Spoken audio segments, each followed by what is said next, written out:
Hello అండి. నమస్కారం. సిరి entertainment ఛానల్కి స్వాగతం. నా పేరు రోజా. ఇప్పుడు నేను చెప్పబోయే స్టోరీ నీ ప్రేమకై ఎదురు చూసే నీ సీత. స్టోరీలోకి వెళ్ళే ముందు చిన్న రిక్వెస్ట్. ఈ స్టోరీ మీకు నచ్చితే తప్పకుండా లైక్ చేయండి, షేర్ చేయండి, సబ్స్క్రైబ్ చేసి నన్ను ఎంకరేజ్ చేయండి. అలాగే ఇన్స్టాగ్రామ్లో కూడా నన్ను ఫాలో అవ్వండి. ఇంకా ఆలస్యం చేయకుండా స్టోరీలోకి వెళ్ళిపోదాం.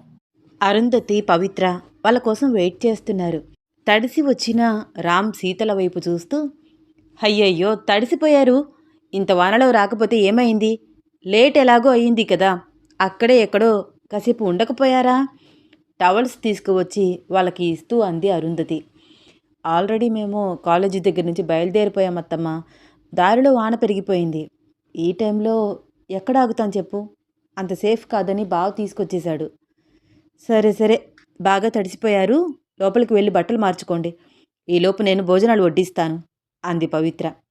అమ్మా, అసలు ఏం మాట్లాడుతున్నావు? ఇప్పుడు టైం 1 గంట అయిందమ్మా. ఈ టైంలో ఏం తింటాము? నాకు అసలు ఆకలిగా లేదు, నాకేం వద్దు అంది సీత. అది కాదమ్మా, కాస్త పెరుగన్నమన్నా తిని నిద్రపో, బట్టలు మార్చుకునిరా, తర్వాత మాట్లాడుకుందాము అంది అరుంధతి. సీతారాం ఇద్దరూ వాళ్ళ గదిలోకి వెళ్ళారు. తన పొడవాటి జడ మొత్తం ముందుకు వేసుకుని చిన్నగా విప్పుకుని టవల్తో చక్కగా తుడుచుకుంటోంది సీత. సీత ఒంటిపై అక్కడక్కడ నీటి బిందువులు ముత్యపు చినుకుల్లాగా ఎంతో అందంగా కనిపిస్తున్నాయి. తడి బట్టల్లో సీత శరీర సౌష్ఠవం బట్టలు హత్తుకుపోవడం వల్ల స్పష్టంగా కనిపిస్తోంది. రామ్ కన్నార్పకుండా సీత వైపే చూస్తున్నాడు.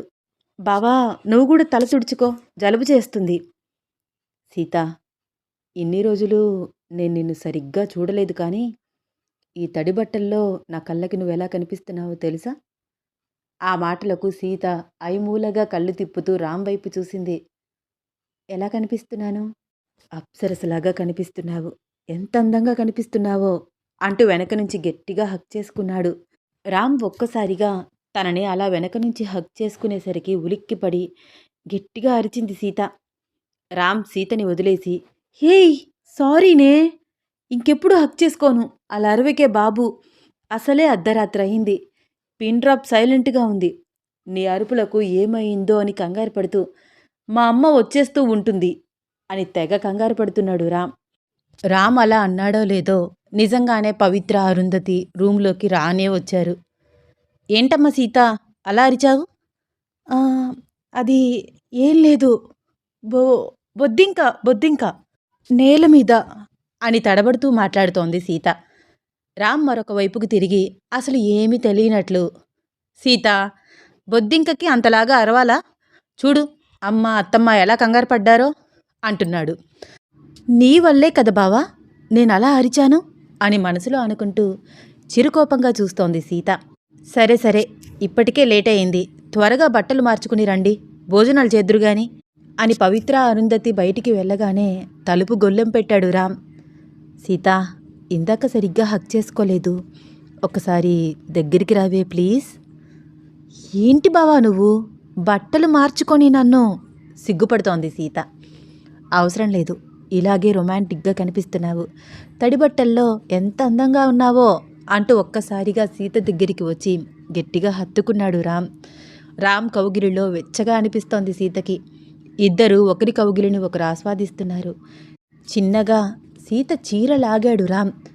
బావా వద్దు, సిగ్గుపడుతూ అంది సీత. ఎందుకొద్దు?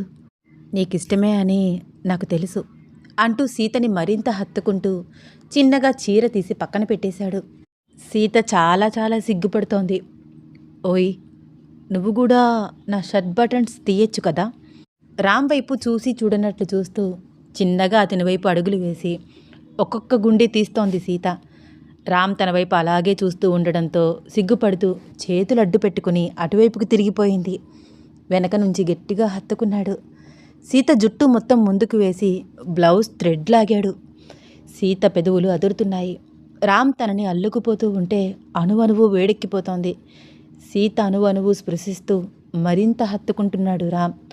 ఒక్కసారిగా సీతని 2 చేతుల్లో ఎత్తుకుని బెడ్ పైకి చేర్చాడు.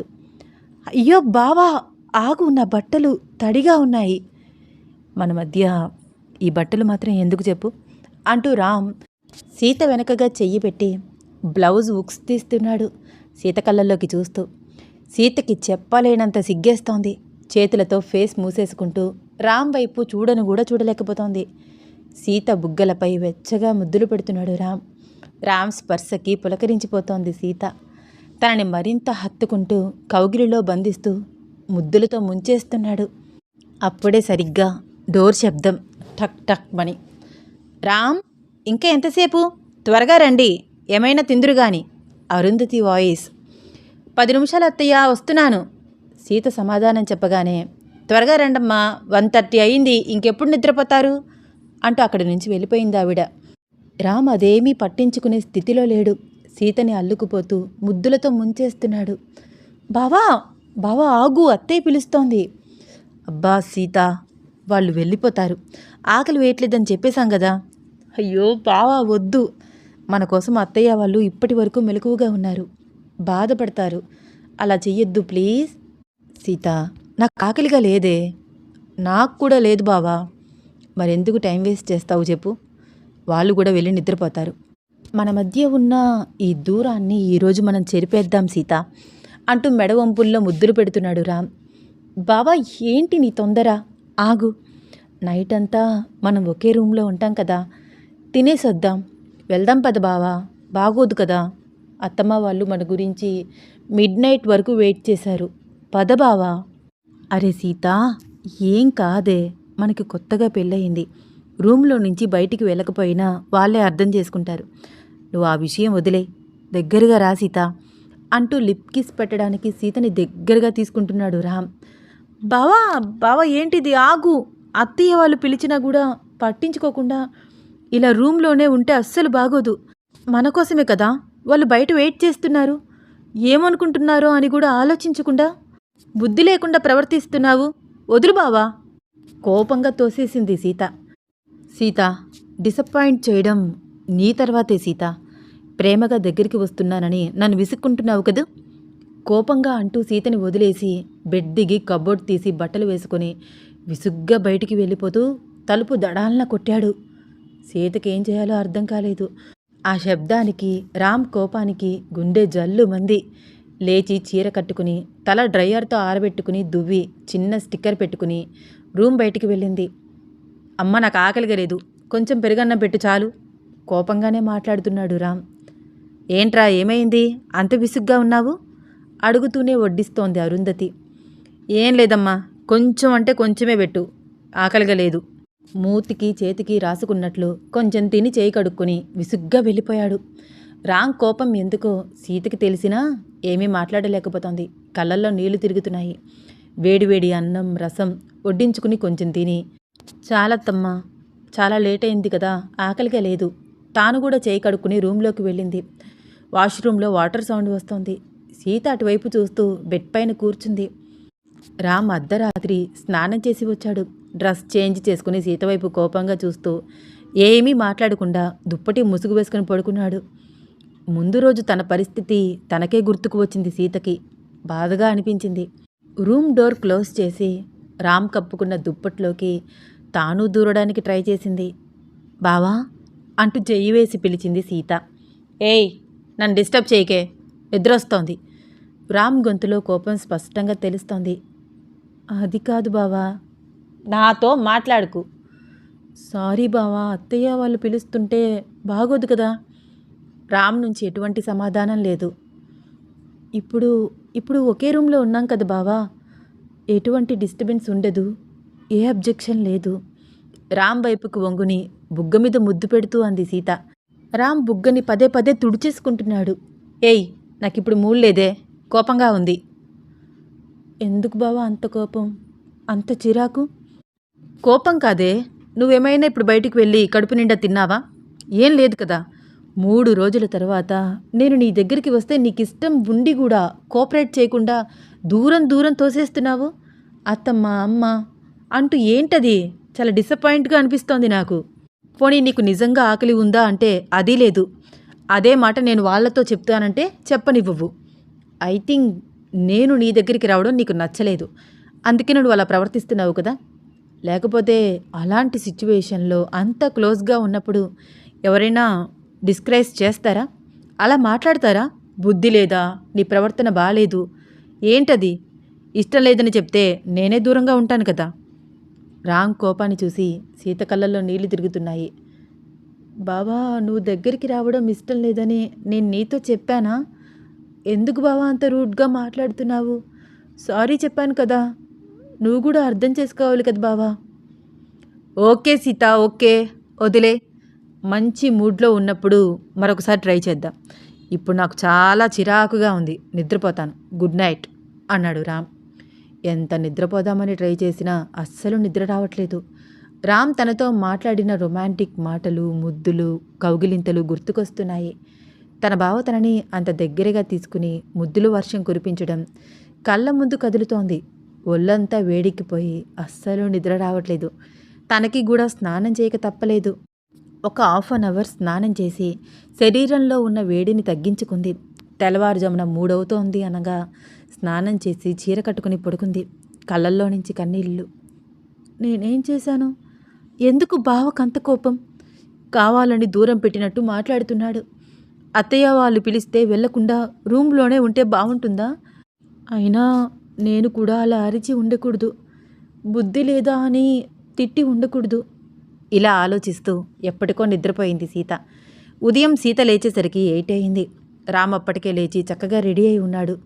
చిన్నగా కళ్ళు తెరుస్తూ రామ్ వైపు చూసి, గుడ్ మార్నింగ్ బావా అంది సీత.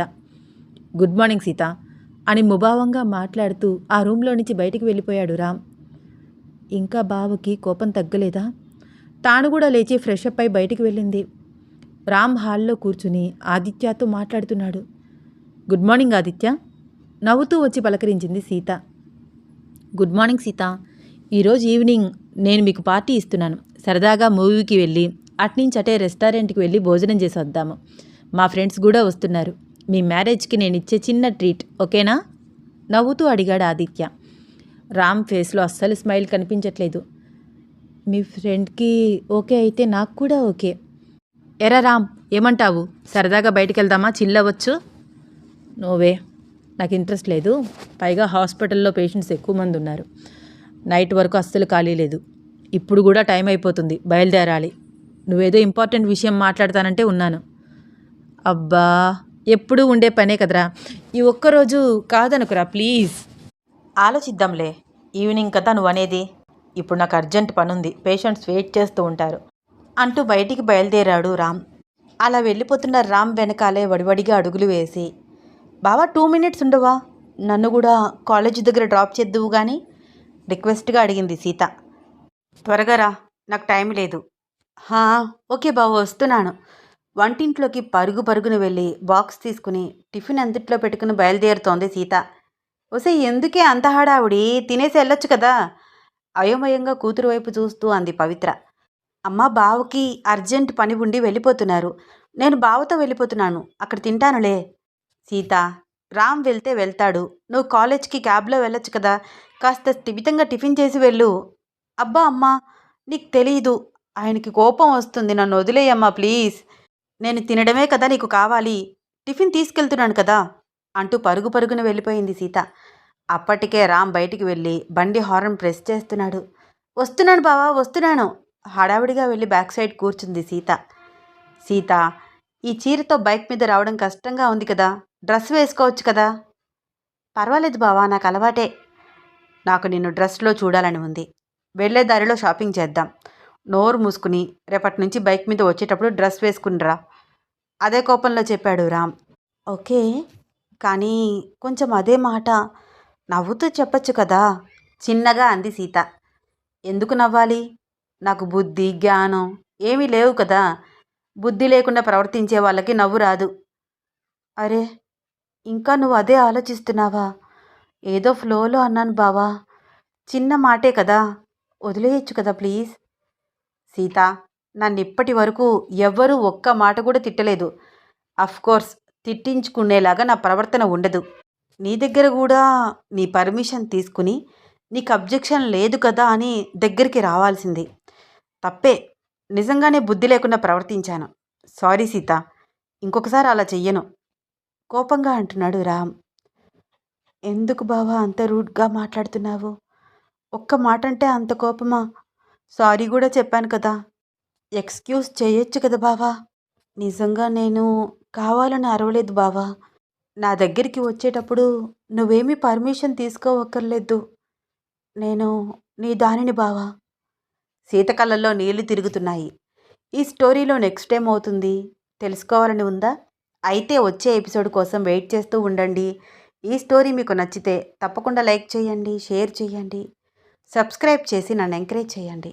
ధన్యవాదాలు.